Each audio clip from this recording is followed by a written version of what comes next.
अस्सलामु अलैकुम वरहमतुल्लाहि वबरकातुहू। मेरे अजीज़ तलबा, मैं आपका दोस्त इमरान एक बार फिर अपने चैनल करीम क्लासेस में आप तमाम ही का खैर मकदम करता हूँ और दिल की गहराइयों से इस्तकबाल करता हूँ। उम्मीद करता हूँ कि आप तमाम ही अपनी जगह खैर वाफियत से होंगे और खुश खुरम ज़िंदगी गुजार रहे होंगे। मेरे अजीज़ तलबा, आज की इस वीडियो में मैं आपको बताऊंगा क्वेश्चन नंबर 20 के बारे में। यानी क्लास 12th के बोर्ड एग्जाम में जो क्वेश्चन नंबर 20 होता है उसमें आपको मजमून लिखने के लिए कहा जाता है। आपको कोई भी 3 टॉपिक दे दिए जाएंगे, उनमें से एक टॉपिक पर, एक उन्वान पर आपको मजमून लिखना होगा। अमूमन बड़े ईजी से जो है उन्वान आपको दिए जाते हैं। जैसे मान लीजिए मिसाल के तौर पर आपको दे दिया जाएगा खेलों की अहमियत के बारे में, कंप्यूटर की अहमियत के बारे में, साइंस की तरक्की के बारे में, या लड़कियों की तालीम के बारे में, या साफ़ सफाई की अहमियत के बारे में। तो ऐसे उन्वान जो है दे दिए जाते हैं और उस पर आपको मजमून लिखने के लिए कहा जाता है। तो ये जो टॉपिक है इस पर आप अपनी बेसिक नॉलेज के आधार पर भी लिख सकते हैं, ज़्यादा कोई हार्ड नहीं है। लेकिन आज जो टॉपिक, जो उन्वान मैं आपके लिए लेकर आया हूँ, वो है मेरा पसंदीदा शायर।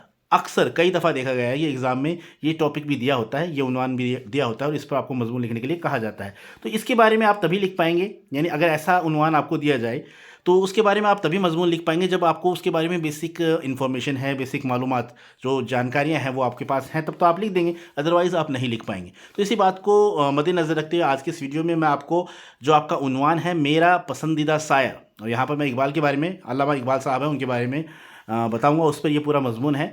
तो आज के इस वीडियो में बहुत आसान ज़बान में मैं ये समझाने वाला हूँ और आपको बताना चाहूँगा मैं कि एग्ज़ाम के एतबार से काफ़ी इंपॉर्टेंट है। कई दफ़ा पिछले पेपर्स में ये जो है उन्वान दिया गया है, ठीक है। तो काफ़ी इंटरेस्टिंग भी है और बड़ी आसानी से आपको याद भी हो जाएगा, क्योंकि अगर और कोई टॉपिक दूसरा दिया जाता है तो उस पर बड़ी आसानी से आप लिख सकते हैं, अपने आधार, बेसिक नॉलेज के आधार पर आप लिख सकते हैं। लेकिन अगर ये टॉपिक आपको दिया जाता है तो इस पर आप तभी लिख पाएंगे जब आपको जानकारी है, ठीक है।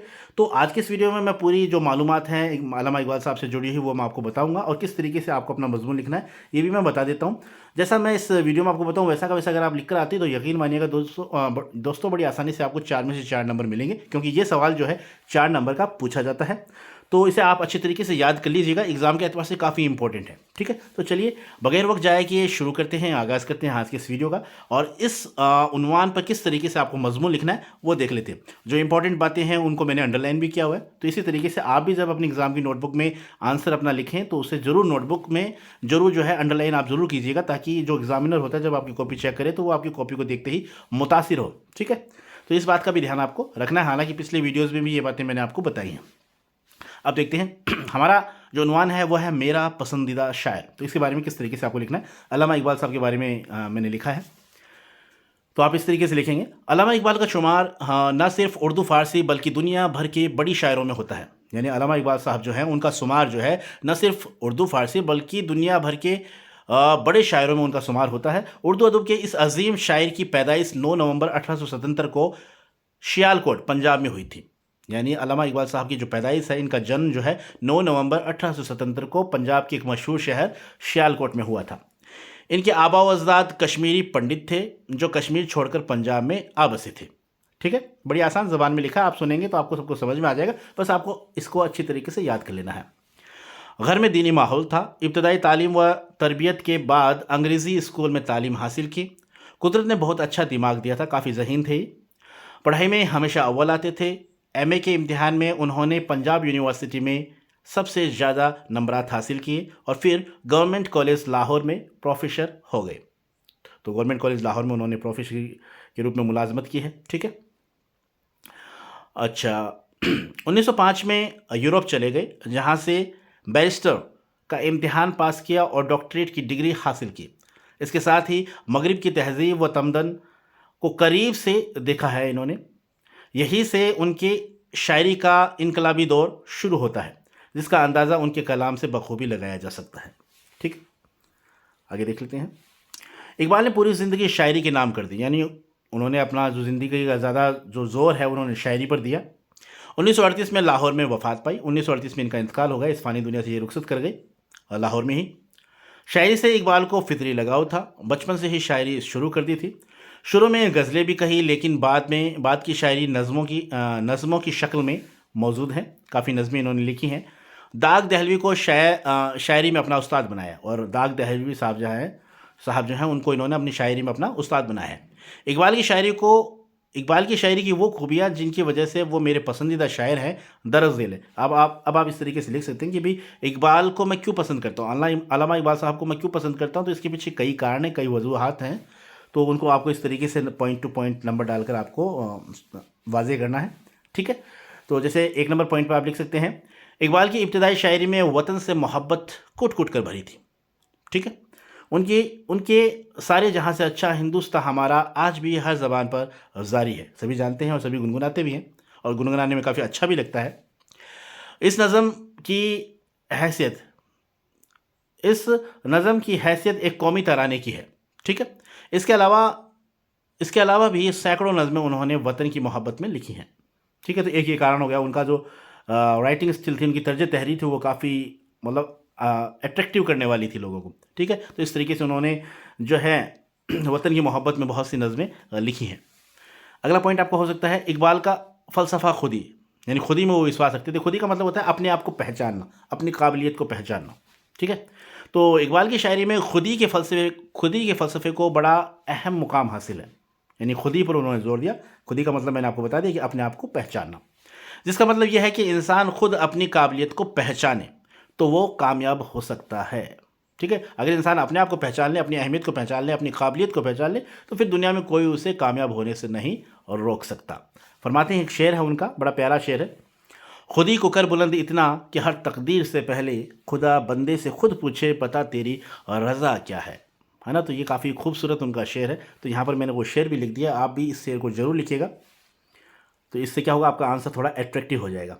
अगला पॉइंट आप इस तरीके से शामिल कर सकते हैं, इकबाल की शायरी में जद्दोजहद और अमल की अहमियत बताई गई है। इनका ख्याल है कि मसलसल मेहनत करना ही खुदी को मजबूत करता है, यानी आप लगातार किसी काम में जुड़े रहेंगे, लगातार किसी काम में मेहनत करते रहेंगे, तो यकीनन आपको कामयाबी मिलेगी, आप अपने आप को पहचान पाएंगे। तो इससे मुतालिक भी एक शेर है, वो भी मैं यहाँ दिए देता हूँ, तो आप भी इसे याद कर लीजिएगा और अच्छी तरीके से, और आपको अपनी नोटबुक में लिखना भी है। शेर कुछ इस तरीके से है कि नसीमन पर नशीमन इस कदर तामीर करता जा, नसीमन पर नसीमन इस कदर तामीर करता जा कि बिजली गिरते गिरते आप खुद बेजार हो जाए। यानी नसीमन का मतलब होता है आशियाना घर, तो इसका मतलब यही कि घर तामीर जो है, इस तरीके तुम तामीर अपने घरों को, आशियानों को इस तरीके से तामीर करते जाओ कि बिजली जो है गिरते गिरते खुद परेशान हो जाए। तो इस तरीके से इसका ये जो है सेंस निकल कर आता है। तो आप यहाँ पर इस शेर को लगा देंगे, आपको लिख देना है। ठीक है, अगला हमारा जो पॉइंट है उसमें आप ये लिखेंगे, इकबाल की शायरी में इसकी अहमियत बताई गई है। उनका ख्याल है कि इश्क से इंसान को हिम्मत और हौसला मिलता है। फरमाते हैं, तो एक शेर यहाँ पर भी है कि बेखबर कूद पड़ा आतिश नमरूद में इश्क, बेखबर कूद पड़ा आतिश नमरूद में इश्क, अकल पे महवी नुमाइश लबे बाम अभी। यानी इसका मतलब यह है कि बेखबर कूद पड़ा आतिश नमरूद में इश्क, यानी यहाँ पर हज़रत इब्राहीम अलैहिस्सलाम का जिक्र किया गया, उससे मुतालिक ये शेर है कि उन्हें इश्क इलाही में वो इतने मुब्तला थे, यानी खुदा से इतना इश्क था कि वो उन्होंने आग की भी परवाह नहीं की। जब नमरूद ने उनके लिए आग बिछाई थी, उस आग में कूद पड़े और वो आग उनके लिए गुलजार हो गई थी, जबकि अक्लमंद लोग थे वो वहाँ पर बैठे लोग क्या है, तमाशा देख रहे थे उस चीज़ का। तो उससे मुतालिक ये शेर है, तो ये भी आप लिख सकते हैं।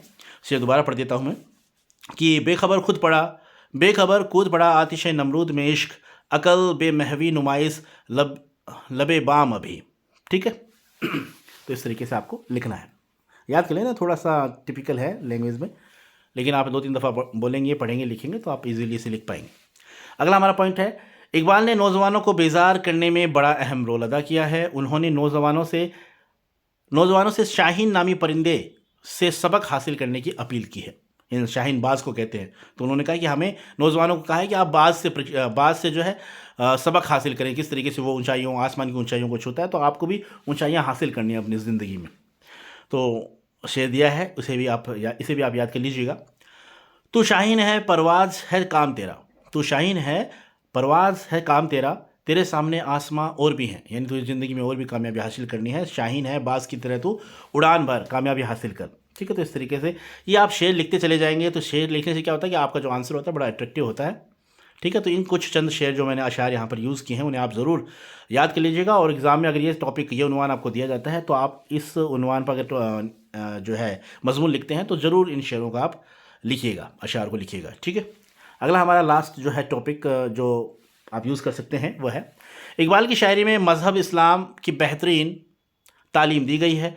इनकी शख्सियत और कारनामों पर खुद इनका ये शेर सादिक होता है, सादिक आता है। ठीक है, तो लास्ट ये शेर लिख देना, बड़ा प्यारा शेर है कि हज़ारों साल नरगिस अपनी बेनूरी पर रोती है, बड़ी मुश्किल से होता है चमन में दीदावर पैदा। तो इसे भी आप लिख दीजिएगा, बड़ा प्यारा शेर है। तो इस तरीके से चंद अशार के ज़रिए मैंने इस मज़मून को लिखा है। अपनी जगह मैंने अशार का, जहाँ पर अशार का इस्तेमाल करना है वहाँ पर मैंने अशार का इस्तेमाल भी किया है, और अल्लामा इकबाल साहब के बारे में, उनकी पैदाइश के बारे में, वफ़ात के बारे में, उनकी तर्ज़ तहरीर के बारे में भी थोड़ा बहुत मैंने इस वीडियो में बताया है। तो मैं आपको बस इतना ही बताना चाहूँगा कि अगर एग्ज़ाम में ये उन्वान आपको दे दिया जाए तो आप ज़रूर इस पर लिख के आइएगा। काफ़ी इजी भी है और काफ़ी आपका जो आंसर होगा वो भी काफ़ी अट्रैक्टिव बनेगा। 4 नंबर का ये सवाल पूछा जाता है। अगर आप जिस तरीके से मैंने आज की इस वीडियो में आपको बताया है इस तरीके से आप लिख कर आते हैं तो यकीन मानिएगा दोस्तों, पूरे में से पूरे नंबर आपको मिलने वाले हैं। तो आज की वीडियो में बस इतना ही।